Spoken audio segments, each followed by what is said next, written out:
She fell, face first, onto the dusty ground. The groceries she was hawking scattered everywhere. People passing by gasped. "Isn't that the girl her own family treats like an outcast?" one whispered.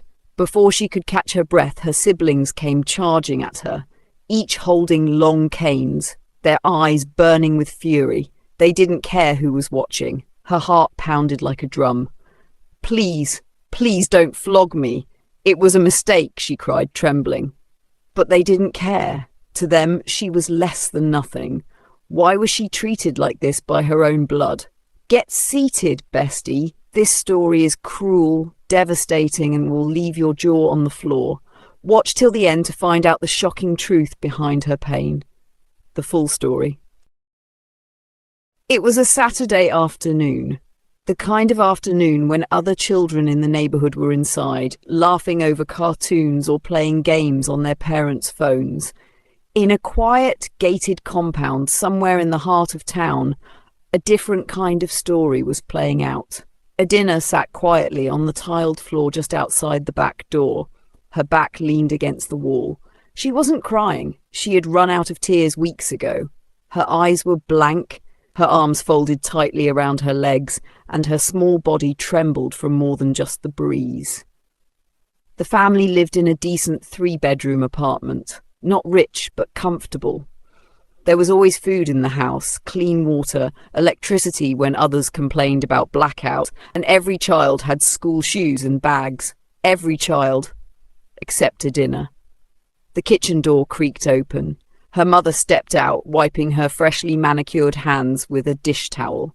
Her expression was one of disgust, not concern. She looked down at Adina like she was something the housekeeper forgot to sweep out. "So you've been sitting here since morning, eh?" Her voice cut like cold metal. "You're waiting for what? For us to beg you to move?" Adina looked up slowly, afraid to speak. I was hungry," she whispered. The woman folded her arms and scoffed. "Hungry? So now you know what hunger feels like? You think you're the only one in this house with a stomach?" Adina didn't respond. She had learned that any answer, right or wrong, could earn her a slap. "Oh, you think keeping quiet makes you innocent?" her mother continued, walking closer. "You entered my kitchen and took bread because God mistakenly allowed you to wake up this morning. You now think you deserve to eat?" "I didn't take the bread," Adina said in a soft, terrified voice. Slap came so fast, she didn't even see it. Her face jerked sideways and a sharp ringing filled her ear. She didn't want to cry. Crying would make them say she was pretending again. Behind the curtain in the sitting room, her older siblings watched. Her brothers giggled. Her sister rolled her eyes. "Let her go and die," her sister muttered. Always acting like a wounded goat, nobody forced her to be born. But none of them knew the full story.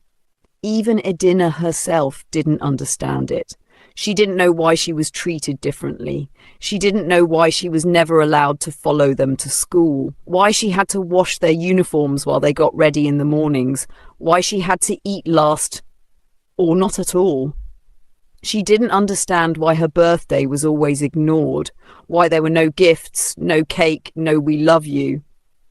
All she knew was that she existed, but somehow her existence was unwanted.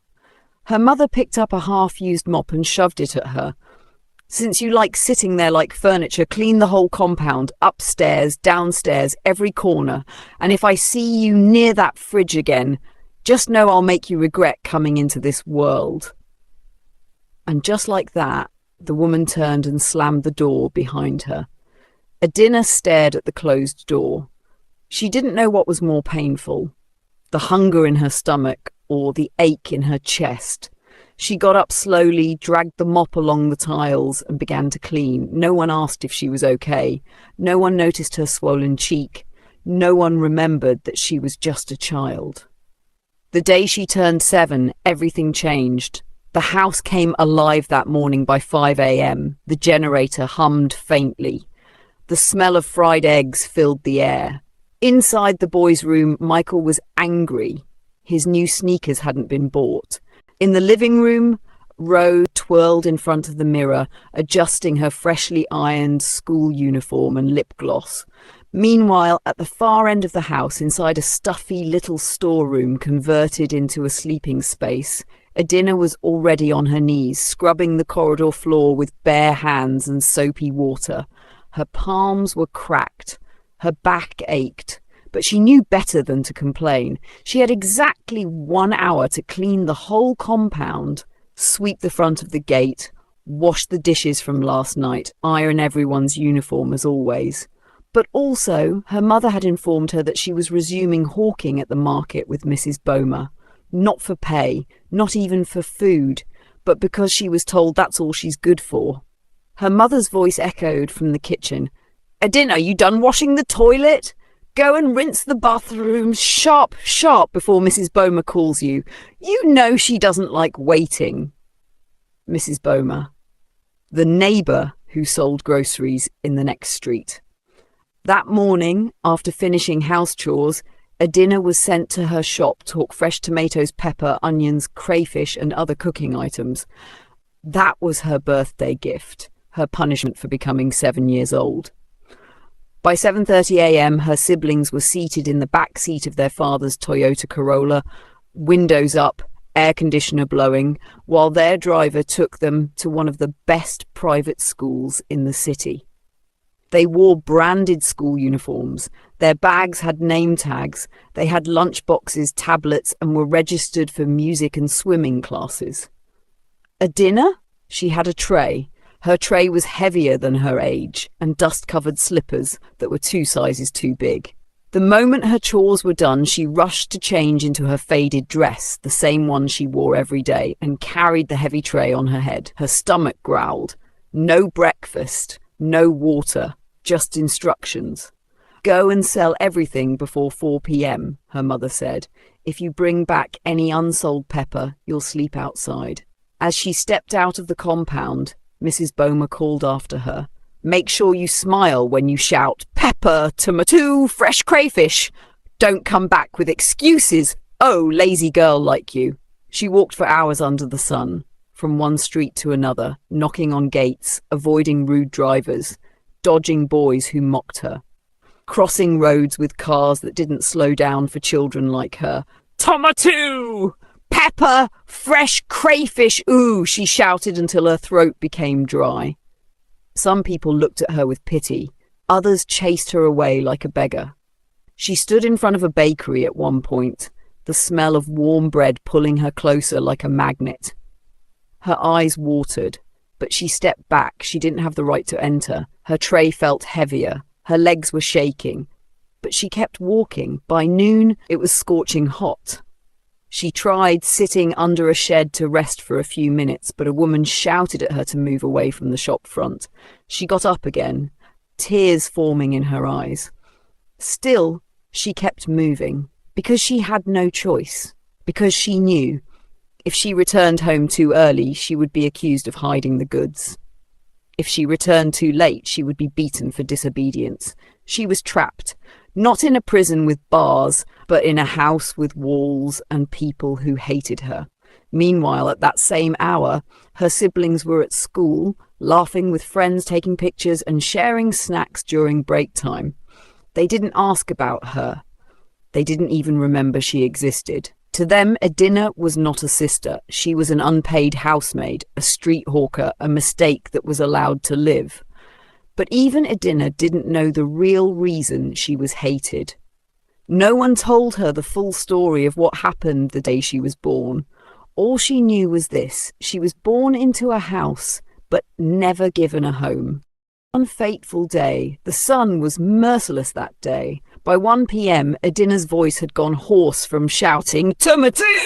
Fresh pepper! Crayfish! Ooh!" Her throat burned, her lips were dry, her body felt too small to carry the weight on her head. But she kept walking, because going home with unsold goods meant another round of beatings. She reached a busy street near a shopping plaza. Cars honked. The air was filled with dust, smoke, and roasted corn. She stood by the roadside, hoping someone would buy something so she could rest her legs. Her hands trembled as she adjusted the tray on her head. Just as she stepped forward to cross the road, her foot twisted. The tray slipped, and in 1 second, everything came crashing down. Fresh tomatoes rolled into the gutter. The crayfish scattered across the tarred road. People hissed and passed by. Some laughed. "Oh, this one don spoil her, Madam Market, oh!" "Nawa! Small work. She no fit do 'em well, lazy child, who send her come hawk." Adina fell hard, knees first, then collapsed into a sitting position on the roadside. Her elbow bled. Her pride shattered. Her lips shook, but she didn't cry. Not here. Not in front of strangers. She tried crawling to gather the items, but a black Lexus Jeep screeched to a halt nearby. The back door opened slowly, and a woman stepped out. She looked elegant. Heels, perfume, long braids, and eyes that carried both power and pity. She watched silently for a moment, then walked over to Adina. "Are you okay?" the woman asked, bending slightly. Adina didn't answer. She was too ashamed to speak. The woman's eyes scanned the girl. The worn-out dress, the dust-covered face, the injury on her elbow, and the way her hands shook from exhaustion. "Where's your mother?" she asked. Adina whispered, "At home." "You're this young, and they sent you to hawk under this hot sun?" She nodded slowly, still looking at the scattered goods. The woman bent down and began to help her pick up the fallen tomatoes. People stared. A wealthy woman bending to gather food from the gutter, helping a child hawker, but she didn't care. When she finished, she handed Adina a clean handkerchief. "Wipe your face."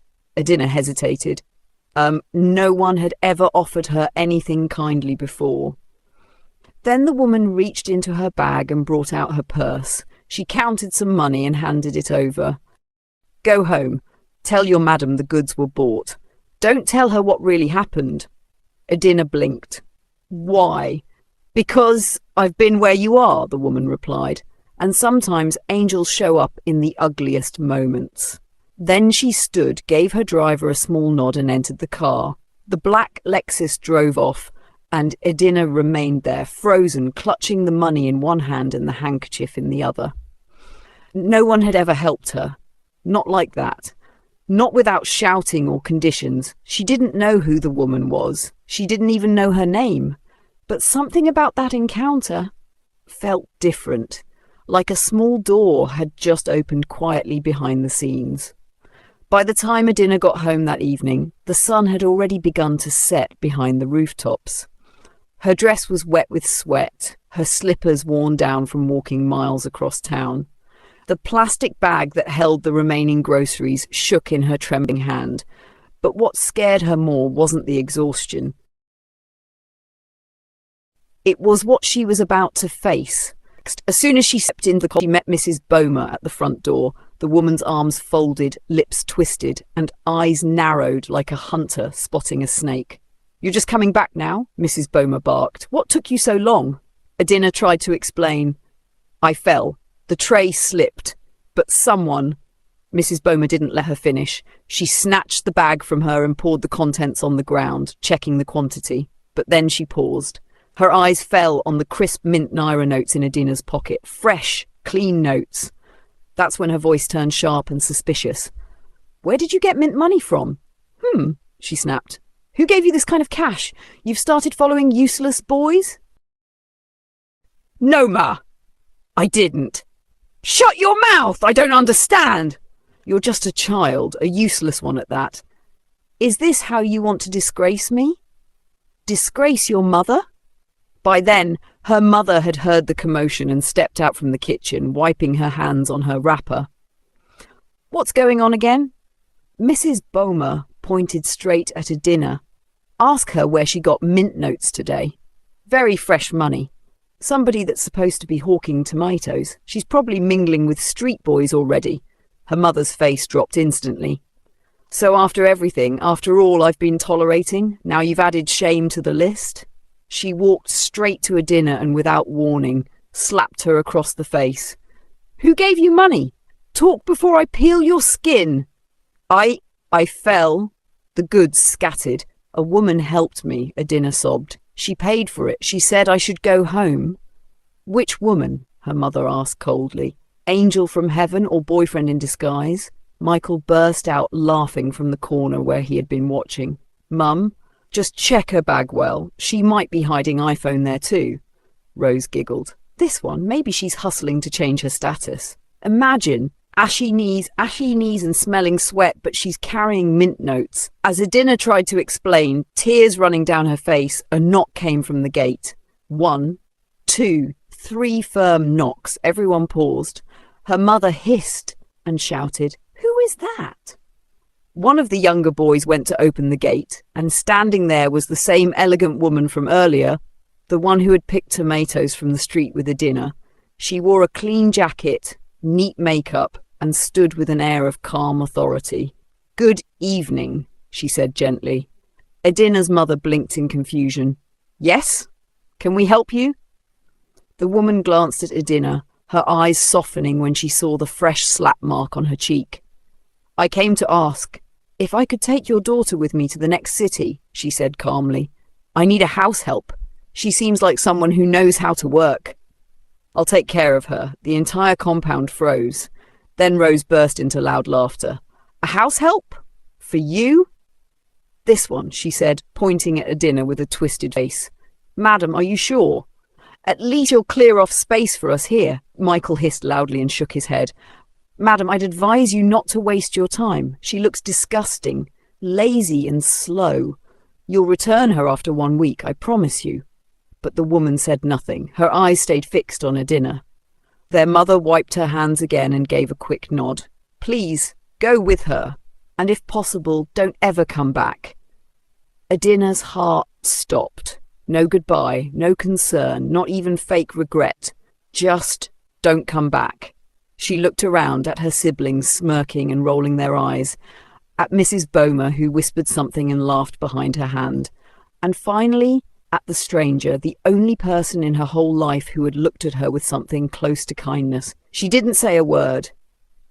She walked forward, slowly, 1 step at a time, not because she had hope, but because she had nothing left behind, and for the first time, that felt like freedom. The car slowed to a stop in front of a massive black gate. 2 uniformed security men saluted and opened it without delay. As the car drove in, Adina's jaw dropped. The compound was huge, like something she had only seen in magazines. Flower beds lined the driveway, trimmed to perfection. A water fountain stood gracefully in the center, spraying water in soft arcs. The house itself was like a castle. Tall, wide, glass everywhere and white walls that sparkled under the evening sun. She clutched her small Ghana must-go bag tightly as she stepped out of the car. House staff in clean uniforms moved briskly across the compound. Gardeners, cleaners, cooks, even a gate supervisor holding a walkie-talkie. Armed security men stood at attention like statues. "Is this a house or a hotel?" she whispered to herself, completely stunned. No one yelled at her. No one shoved a tray at her or told her to sweep. Instead, a young maid walked up with a gentle smile and helped her with her bag. "Come with me, Auntie, so I show you your room." Her room? As she fell through a marble-tiled corridor with gold-lined mirrors and paintings, Adina's heart pounded. Who exactly is this woman? She can't be an ordinary person. The evening breeze was cold, but her thoughts were louder. Just this morning, she was flogged for collecting mint notes from a kind stranger. And now, she was in a house where even the maids had their own rooms. At 7 p.m, she was called into a smaller sitting room, different from the grand living room she saw earlier. It was warm, cozy, filled with books and the smell of lavender. Madame Evelyn sat on a soft couch in a simple white gown. No heavy makeup, no extra jewelry, just grace and power in her presence. She smiled kindly. "Sit, Adina." Adina sat slowly, still unsure of where all this was leading. "I know you don't know who I am," Madame Evelyn said. "My name is Evelyn Nwosu. I am the Minister for Education." Adina's eyes widened. Her lips parted slightly in shock. "You will start school next week," she continued. "Proper school. Uniform, books, backpack, everything. You're not here as a maid. You're here as my child." Tears instantly rushed to Adina's eyes. She bent her head to hide them, but it was too late. Her chest rose and fell with silent sobs. I don't know why God brought you my way, Madame Evelyn added softly, but I believe he doesn't make mistakes. Later tonight, I'd like to know your story. Everything from the beginning. Eat something, rest, then come back. For the first time in her life, Adina nodded to an instruction without fear, just overwhelming emotion. She wiped her face and whispered, Thank you, Ma. Thank you so much. The following week, the black Prado Jeep pulled up slowly in front of a tall silver gate with the school's emblem boldly inscribed on it. Cedar Heights International Academy. A security guard saluted the driver and the gate rolled open, revealing a vast campus with elegant buildings, green football fields and parked luxury cars. Lexus, Mercedes, even a few Range Rovers. Adina sat quietly at the back seat, her uniform neatly ironed, her new school bag beside her. But her fingers were clenched, her palms wet with sweat, her heart beat fast. The driver came down to open the door.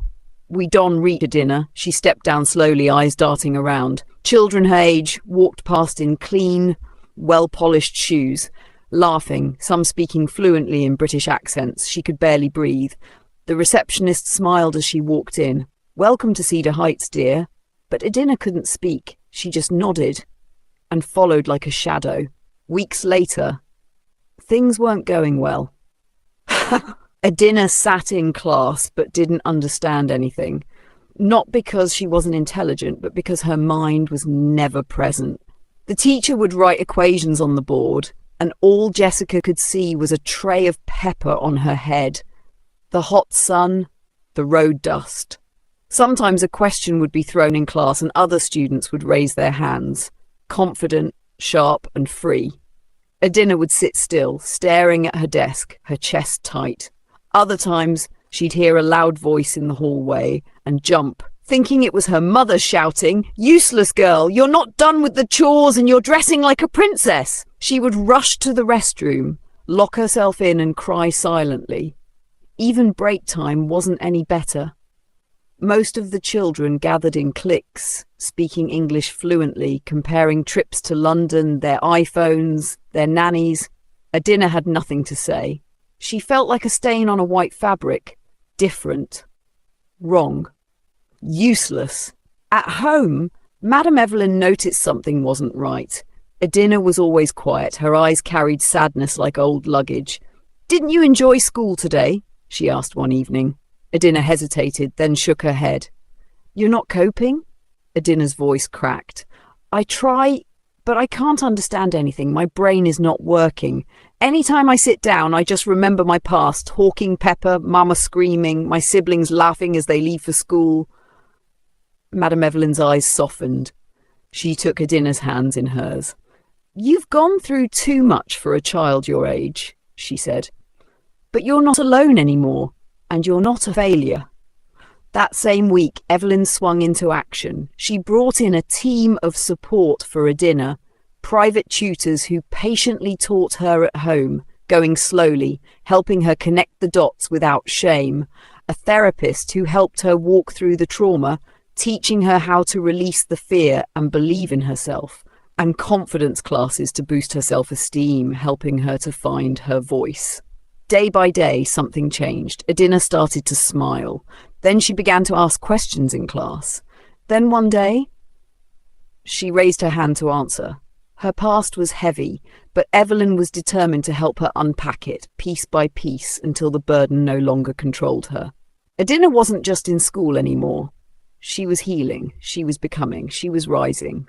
Years later, time, they say, heals, but for Adina, time didn't just heal, it transformed her. She graduated from Cedar Heights with flying colours, top of her class in sciences, and was offered a full scholarship to study computer engineering abroad.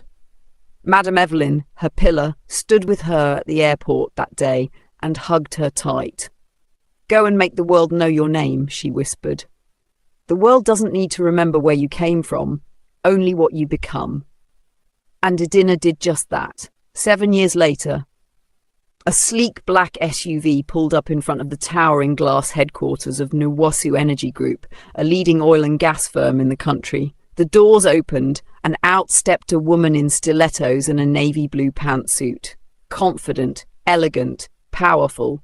The security guards adjusted themselves. The receptionist stood up.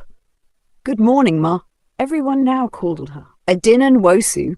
That was the name that echoed through boardrooms and business journals across Africa. Not Adina Ume, not the pepper seller's daughter, not the girl who cried in toilets. She was now Adina Nwosu, CEO of one of Madame Evelyn's most powerful subsidiaries. The name change was more than just a new surname, it was a rebirth. Nwosu was Evelyn's husband name, a name she gave her not by blood, but by love, mentorship and destiny. Adina had dropped the name of the past, not out of hatred, but as a silent goodbye to the pain that once defined her. Meanwhile, in the political world, another name was ringing loud. Gideon Nwosu, Madame Evelyn's only child, the youngest elected governor in the history of the state.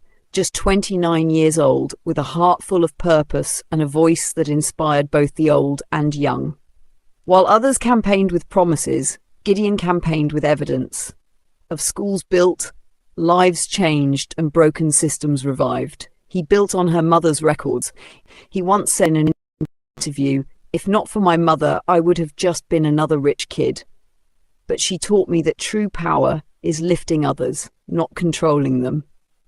Now, at a high-profile event organised by the state government, the two icons stood side by side. Governor Gideon Nwosu, CEO Adina Nwosu. Cameras flashed, people clapped, reporters whispered, "Isn't she the orphan Evelyn raised years ago? I heard she was a pepper seller. See how far she has come." But Adina smiled. She wasn't ashamed of her story. She had only refused to be trapped by it. She turned to Gideon and whispered, "You know, our mother Mama Evelyn didn't just raise us, she planted us." Gideon nodded. "And now the whole world is eating the fruit." Indeed, from the broken streets where she once hawked tomatoes to the boardrooms where her voice now held weight, Adina had become everything her past said she couldn't, and more. One fateful day, the city woke up to panic. Red X marks had been sprayed across gates, fences and rooftops overnight.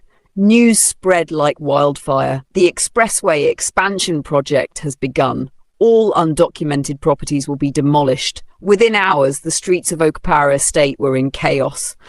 Families cried, landlords begged, tenants packed their belongings in fear. But the biggest shock came when people realised who was on the list. Among the properties marked for demolition was Ume & Sons Enterprise, a dying furniture company that once fed an entire family.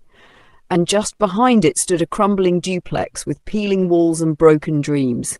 Adina's real parents' house, the same house where she was once shouted at for oversleeping, where she used to grind pepper at dawn and hawk tomatoes till dusk. The house her mother swore she would never step foot in again. Now, the government wanted to wipe it all off the map. There is city-wide panic. Men in fine suits scrambled for politicians' numbers. Old women fasted and prayed at junctions. Youths staged protests.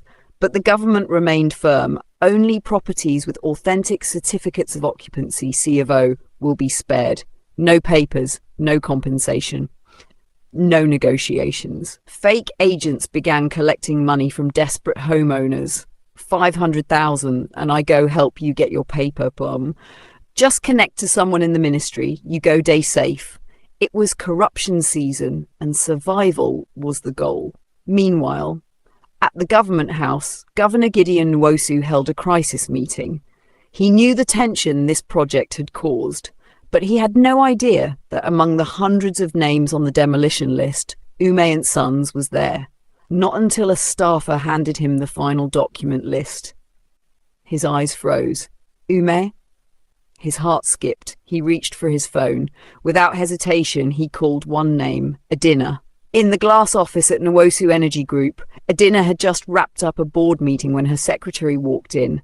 "Ma, the governor is on the line." She picked it immediately. "Adina, there's something you need to know. 2 of the properties on the demolition list, it belongs to the Umes." Silence. Her fingers trembled slightly. but her face remained calm.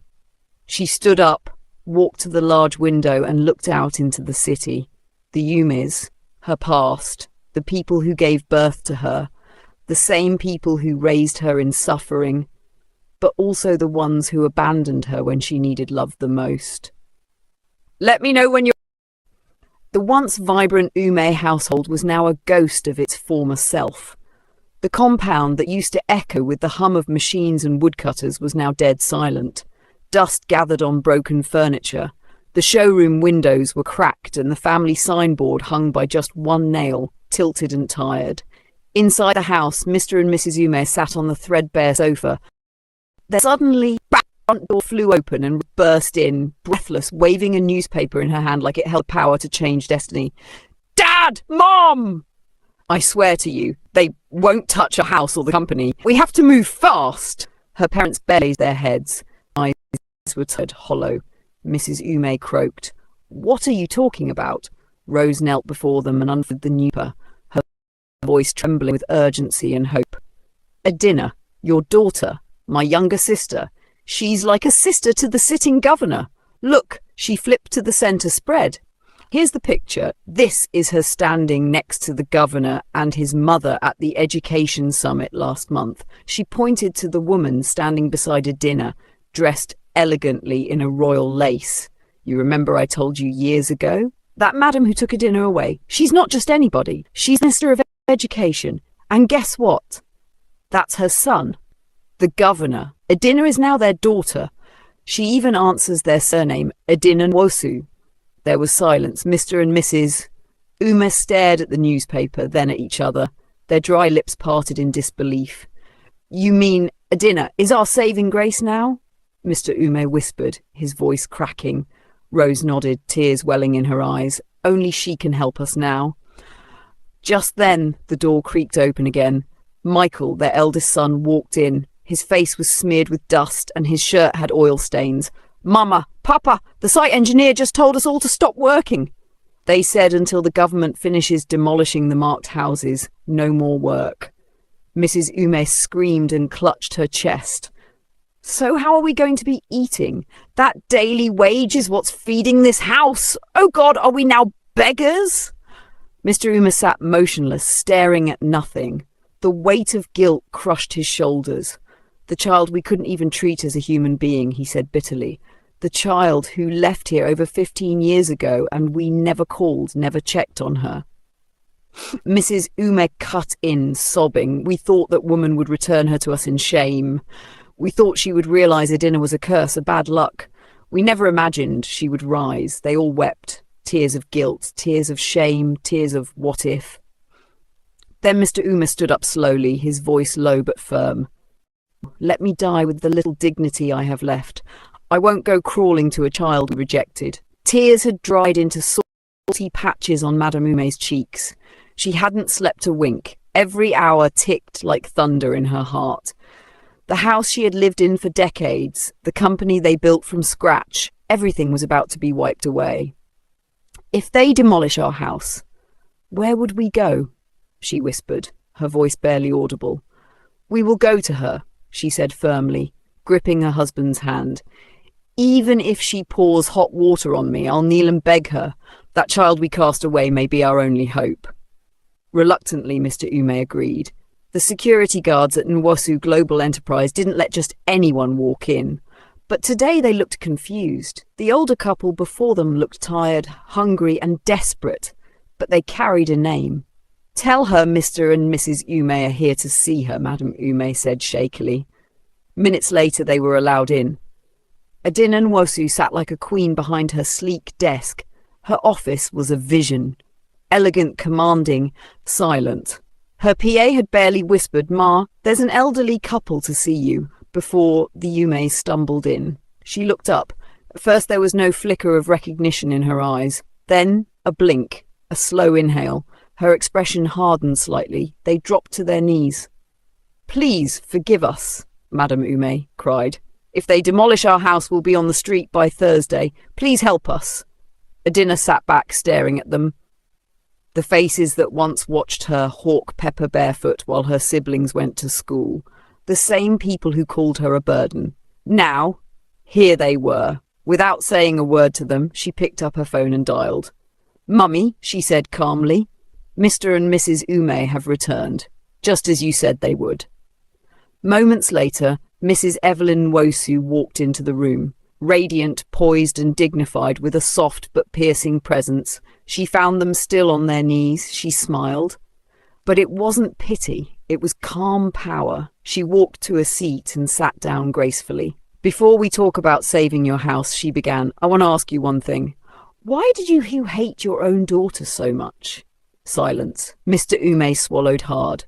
His voice cracked as he spoke. I am the only child of my parents. My late mother begged us to give her 7 grandchildren. When we gave birth to Adina, my wife started bleeding. Doctors said she'd never conceive again. They removed her womb to save her life. He paused. So we blamed the child. We treated her like a curse, like she stole our future. Mrs. Evelyn blinked slowly. "So you hated a child because she was born?" Tears rolled down Madame Ume's eyes as she added, "She is the 3rd child. We didn't want to disappoint our aged mother by not giving her 7 children as she desired. We were foolish. Please forgive us," Mr. Ume added in shame. "I wanted to die with the little dignity I had left. But my wife convinced me to come." There was silence in the room. Then Adina stood. She walked over to them, stared at them for a long moment, her expression unreadable. And then she whispered, "You're lucky I met Grace, before I met bitterness." She turned to Mrs. Nwosu. "Mummy, what should we do?" Mrs. Evelyn smiled gently, her eyes misty with emotion. "Adina's story reminded me of mine," she began. "I was once a little orphan, maltreated, abandoned, brutally punished for doing nothing. But life turned around. I found favour. The same uncle and his wife who rejected me later Cater came back, begging for my help. That's why I believe you'll come back for her too." She turned to Mr. and Mrs. Ume, her voice firm but kind. "Life is in circles. Do good to everyone, especially the ones you think don't deserve it. Because the stone you kick today may become the pillar you lean on tomorrow." She walked back to her chair and sat down gracefully. "You may go now. We'll get back to you. Whatever the governor says, we shall communicate with you." Mr. and Mrs. Ume stood up slowly, faces weighed down with shame. But as they turned to leave, Mrs. Ume suddenly stopped and spoke, voice trembling. "Can we get her back as our daughter?" she asked. "I mean, nothing changes the fact that she came from our loins." Before Mrs. Evelyn could respond, Adina stood up sharply. Her voice was cold, sharp like a blade. "Don't ever dare to see me as your child," she said, eyes locked on Mrs. Ume. "If you do, I swear I'll tell my brother not to do anything about your case." Mrs. Ume gasped, her hands flying to her mouth. "But Adina, don't Adina me," she cut in, her voice rising slightly. "I was nothing to you when I needed you most. I was only a curse, a burden, a mistake. So don't come now calling me your daughter because you think I have power." Mr. Ume lowered his gaze, speechless. Adina turned to Mrs. Evelyn and bowed slightly.